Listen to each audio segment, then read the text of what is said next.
दिल्ली विधानसभा चुनावों से पहले अरविंद केजरीवाल दोहरी मुसीबत में फंस गए हैं।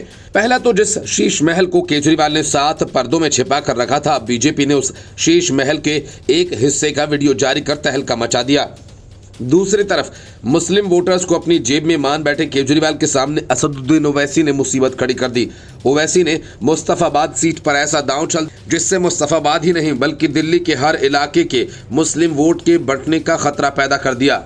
जिस तरह केजरीवाल ये कहकर वोट मांग रहे हैं कि जनता ही अब अपने वोट देकर उन्हें शराब घोटाला मामले में निर्दोष साबित करेगी, कुछ ऐसे ही ताहिर हुसैन भी कहकर वोट मांगेंगे कि जनता के वोट ही उन्हें जेल से बाहर निकालेगी, क्योंकि केजरीवाल को तो जमानत मिल चुकी है लेकिन ताहिर हुसैन अब तक जेल में ही हैं। ओवैसी की पार्टी ऑल इंडिया मजलिस-ए-इत्तेहादुल मुस्लिमीन यानी IMI ने दिल्ली के दंगों के आरोपी ताहिर हुसैन को चुनावी मैदान में उतारा। ओवैसी के इस पहले दांव से आम आदमी पार्टी की पूरी राजनीति उलझ गई है, क्योंकि ताहिर हुसैन को दिल्ली दंगों के बाद केजरीवाल ने अपनी पार्टी से बाहर कर दिया था।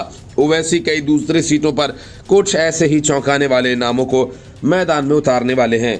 अब दिल्ली की मुस्तफाबाद सीट पर मुकाबला बेहद रोमांचक हो गया है, क्योंकि फिर से मुस्तफाबाद सीट पर 2015 वाला ही समीकरण बनता दिख रहा है। 2015 के विधानसभा चुनाव में मुस्लिम बंट गए थे, जिसका सीधा फायदा बीजेपी को मिला था। बताया गया कि मुस्तफाबाद विधानसभा सीट पर मुस्लिम मतदाताओं की संख्या ज्यादा है। AIMIM पार्टी के ताहिर हुसैन के मैदान में आने से मुस्लिम वोट के बंटने की उम्मीद है। 2015 के विधानसभा चुनाव में बीजेपी ने इस सीट से जगदीश प्रधान को उतारा था। तब मुस्लिम वोटों के बंटने से बीजेपी को फायदा हुआ था और जगदीश प्रधान विधायक बन गए थे।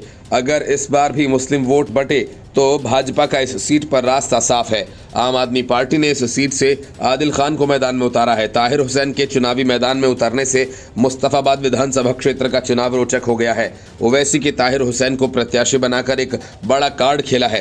ताहिर के मैदान में आने के बाद यहां आम आदमी पार्टी में बेचैनी बढ़ गई है। ताहिर नेहरू विहार से आम आदमी पार्टी के पार्षद रहे हैं और 2020 में दिल्ली दंगों में सामने आने के बाद पार्टी ने ताहिर को निकाल दिया था। ताहिर 2020 से जेल में बंद है। उस पर UAPA दंगे की साजिश समेत कई धाराओं में 11 केसेस दर्ज हैं। जेल में बंद रहते हुए वो चुनाव लड़ेगा। मुस्तफाबाद से मौजूदा विधायक हादी यूनुस से ताहिर हुसैन की कभी बनी नहीं।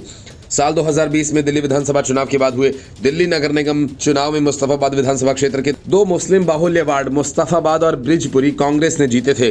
आम आदमी का उम्मीदवार हार गया था। ब्रिजपुरी वार्ड में ओवैसी की पार्टी के प्रत्याशी दूसरे नंबर पर रहे थे।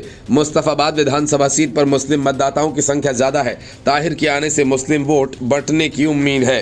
Bureau report, news of India.